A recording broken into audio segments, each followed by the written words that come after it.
I'm Jeff Hoffmeister. I'm a Georgetown grad myself. I've spent the last 18 years working at Morgan Stanley in the tech banking group. I run our tech banking group in New York. And I was honored to come back and have a chance and kind of talk about investment banking and hopefully help fellow Hoyas get into banking. I was a finance undergrad. I went to the business school. I had a minor in foreign governments. And I actually didn't think I was going to get into banking originally. That was not my plan. Actually, a fellow Hoya convinced me that's something I should do, and I've loved it since then. Investment banking is basically a combination of giving advice to companies, to CEOs, to boards on things like buying another company, selling their company, as well as the second half of it being capital raising. And so whether a company wants to raise money to go public, or they're already public and someone like Google and they want to raise additional capital, they want to raise debt capital. It's that combination of advice around M&A and advice around fundraising based on just kind of what we know about the markets and observe the markets and give our best input to companies as they go through some pretty important decisions. I remember when I was a senior here at Georgetown, and it's tough to, from the outside in, get a good perspective of what's investment banking versus sales and trading versus research and all the different elements. There are elements on the investing side. So for those big, for example, those big investment banking firms that will have an asset management business, that is a little bit like a stock picker element of I need to invest in certain companies and see how those companies obviously perform over time. The research job, for those of you that might be considering the research job, is where you will write about and follow a already public company, like what did Facebook do on their quarterly results, or what did, again, Google or Yahoo or Amazon or whomever. And so there's an element of kind of following those companies. Whereas the other elements within investment banking, and I'm going to put mergers and acquisitions within investment banking, you really spend your time, as I alluded to a little bit before, advising companies themselves, advising management teams and boards on what course of action they should take on things like buying another company or raising capital. And should you raise capital now? Should you raise capital later? Should you buy this company? And if so, how much should you pay for it? How should you think about negotiations with the other side in terms of what terms of the contract are most important and things of that ilk. So it's much more advice driven than I think people realize. There's absolutely a financial underpinning to all this. But just like you would be a lawyer or someone else advising a person, that's like what we're doing, we're advising CEOs.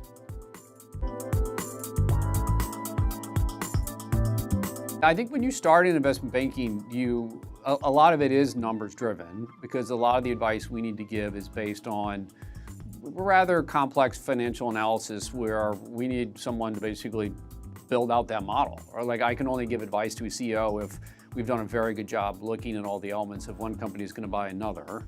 How should we think about how the company that we're going to acquire, how is it going to grow over the next few years? How profitable are they going to be? How well does it fit with our strategy? And we need to start with that financial analysis that helps us give that advice. And so as an analyst, you really start doing a lot of things like building the Excel models, helping build the presentations, helping us kind of think through the materials we need to give good advice. And it's generally the hours are long, as everyone knows, but it's also rewarding that you get to spend a lot of time with CEOs, with boards at a stage in your career where I think is really hard to replicate in any other industry. Generally, investment banking, there's kind of 3 to 4 year blocks of time. And so if you're an intern, obviously you're there for the summer.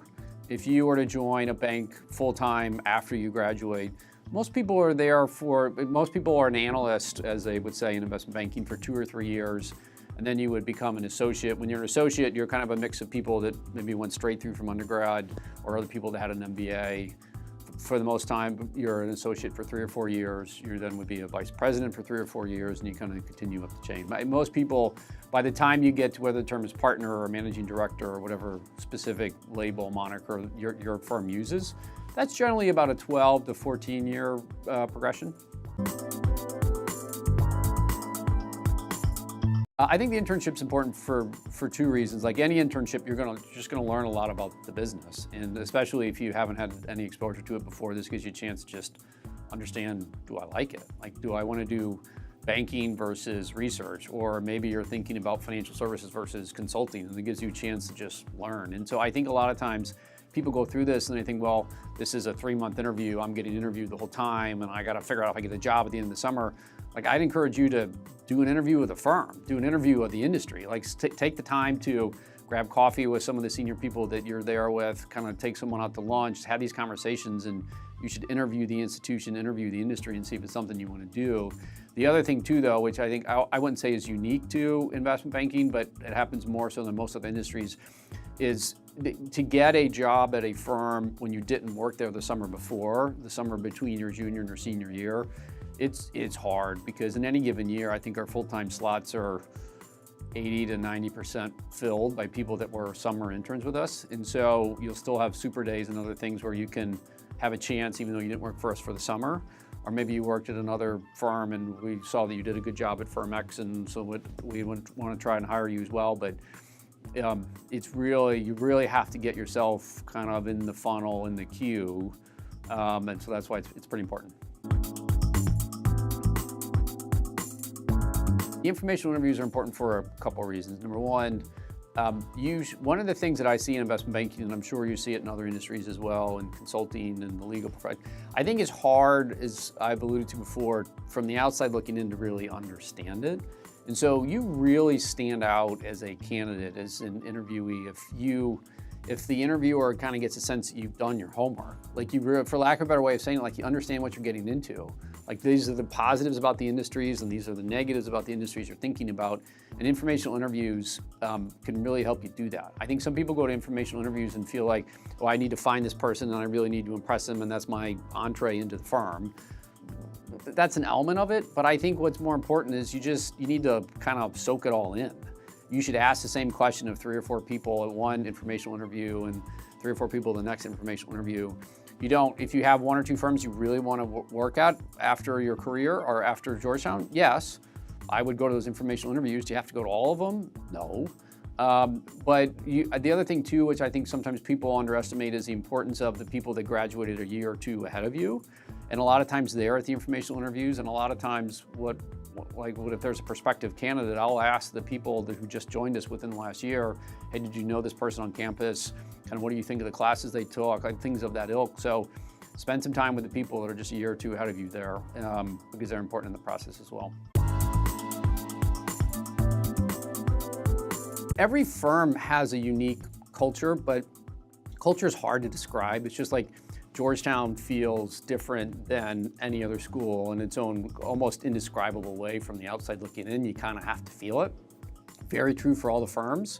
It's whether you're looking at different firms in consulting or different firms in banking or different legal firms, what have you. But you certainly, that's a little bit, you can ask people to describe the culture. That's hard. Generally, you just kind of need to meet the people and get a sense for that. That's an important piece of it, number one. But again, you should just ask a bunch of questions. Like, what do you like about banking? What didn't you like about banking? What is it that surprises you? So you thought it was going to be this, and it's a little bit more of that. And how long do you plan on doing this? And if you did something else, why would you do that? Those types of things to just kind of get an understanding of the industry itself. I think a lot of times people ask, well, kind of what was the favorite deal you worked on, or what was the favorite project you worked on? Okay, those make sense, but really just try and get a sense for the industry and what people do on a day-to-day basis. Most people will not ask technical questions. I think sometimes from the outside looking in, people have the sense that, oh, I'm going to get a bunch of technical questions. You will get some. You'll get questions like, help me figure out the cost of capital for a business, or help me figure out how much I should pay for this company, or help me figure out the calculation for free cash flow, kind of walk me down the income statement. You should be prepared for those, because the last thing you want to have happen is get caught flat-footed on stuff like that. But having said that, you should expect more questions along the lines of and people will purposefully put you on the spot in order to try and differentiate the people that have really done their homework versus those which have only kind of done their homework. And so I may ask you, and it's a little bit of an unfair question, but I may ask you, kind of, what do you think is the worst thing about investment banking is going to be? Or just kind of describe, how would you be described by 3 or 4 of your friends at Georgetown if I grabbed them and I said, what is she or he like? Or things like kind of more personality type questions, or things But recognizing that in half an hour or so in an interview, there's only so much you can kind of really glean about a person. Great question. You certainly, as part of the Career Services Office, can leverage some of the knowledge and expertise that they have. You should spend a lot of time asking fellow Georgetown students, maybe that have spent a summer there before, or maybe that talk to siblings, talk to family friends, talk to alumni, like really leverage the network and say, maybe I wasn't a finance major, maybe I was a Spanish major. In fact, the best analyst I've ever worked with in my career in investment banking was a woman from Georgetown who was literally a Spanish major, and she decided she wanted to do banking, and she just asked a bunch of questions and she picked it up, and she was phenomenal. And so, and you don't have to, when you get investment banking, you may end up in a certain industry group. I'm in the technology group. Probably only a third of people that are in my group went into the group thinking I really want to do technology, or people in the healthcare group necessarily didn't want to be focused necessarily on healthcare. But you just find that you just ask a bunch of questions, you get to know the industry, you get to know the group, and that makes a big difference. A super day is basically an opportunity. We call it a super day because we have a bunch of people interview candidates from a bunch of different schools that will come, for example, to the firm that day. And we may have 30, 40 students at Morgan Stanley, for example, on a given day, and they'll meet a bunch of different people. And it's concentrating a lot of interviews into one day. And therefore, it just makes it more efficient for us and makes it more efficient for you as well. I don't think there's a kind of standard answer to that one. I think for the most part, firms try and be efficient with kind of getting back to people as they know that you as a student want to think about maybe some different alternatives. And so I think we always try very hard to get back to people within a week or two. There's no guarantee that that's the case, but we try to do that. So.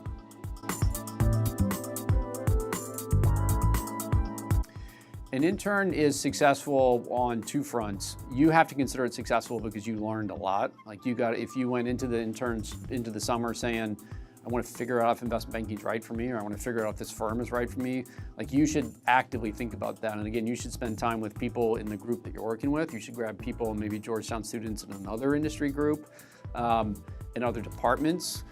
Maybe friends of yours that are at a different firm, but are also, for example, if you're all working in New York for the summer, kind of ask them how they like their firm and their job, and just soak it in. Ask as many questions as you can and really soak it in.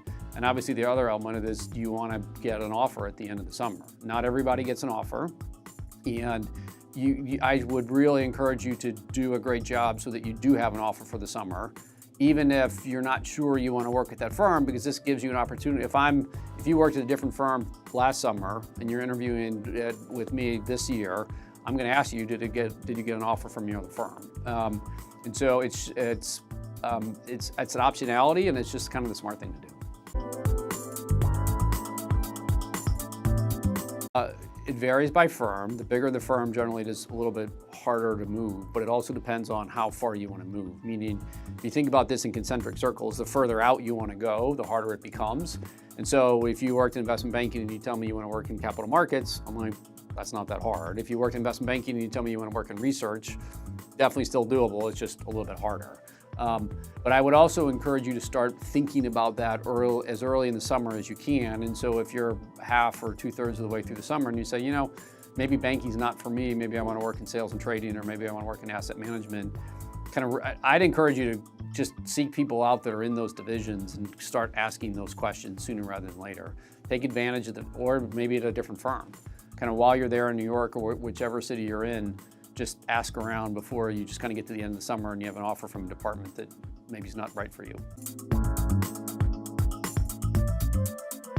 I really encourage people to focus on the subsector of any industry that they want to do. And if you say, well, I want to do investment banking, and you talk to 3 of the big firms and for whatever reason that doesn't work out, don't give up on investment banking and say, well, I'm going to go work for research in one of the big 3 firms or some other department. If you know it's investment banking you want to do, focus on investment banking, and maybe there's a mid-sized firm, or maybe there's a boutique, or maybe there's a firm in a different geography where you can get a job there, and that's really important then to, quote, transfer in later. Every investment banking firm will always grab good people at another firm, and so maybe you really had your heart set on firm X, it doesn't work out to start with, you go work for another firm, you do a great job, and 18 months after graduation, you're back working at firm X where you really wanted to be. What I love about investment banking, I don't know another industry where at a very young age you get to spend very high quality time with CEOs, founders, with the executives that are forming our economy in many ways, shapes, or form. And it's just not, with all due respect to other industries, I think this is one where you get to have your input heard and your advice taken at an age where you can't see it anyplace else.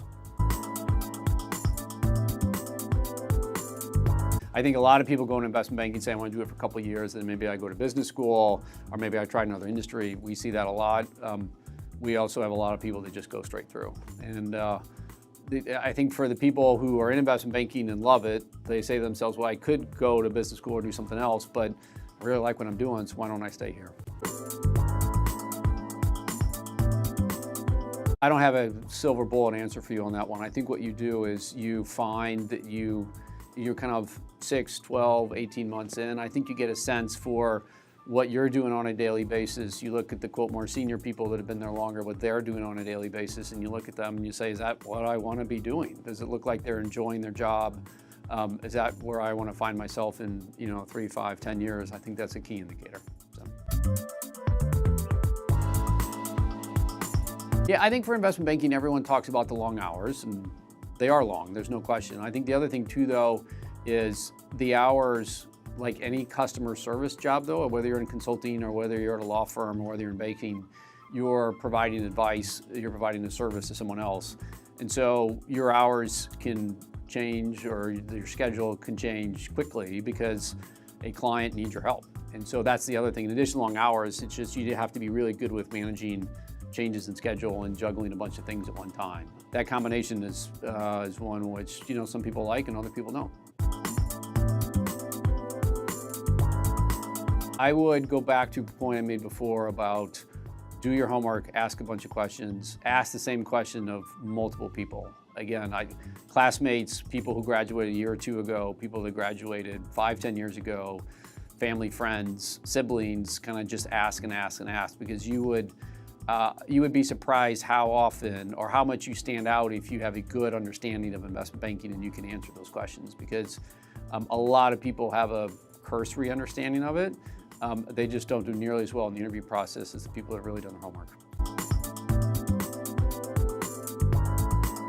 Well, I think certainly working with a career services office, they're the best starting point for giving you some perspective on that. And I think the other thing too is a lot of times I think people try and focus all their efforts or networking efforts on just someone who is a Georgetown grad from maybe a year or 2 or 5 years ago and don't spend as much time with HR. I would encourage you to do a dual prong approach on that, because the HR team is actually the ones, they would know better what day they're coming on campus and the exact deadlines for resume submissions and all those things, where I'm not at any one point in time as current on that.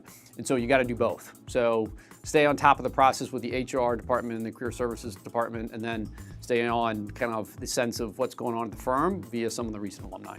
Thank you.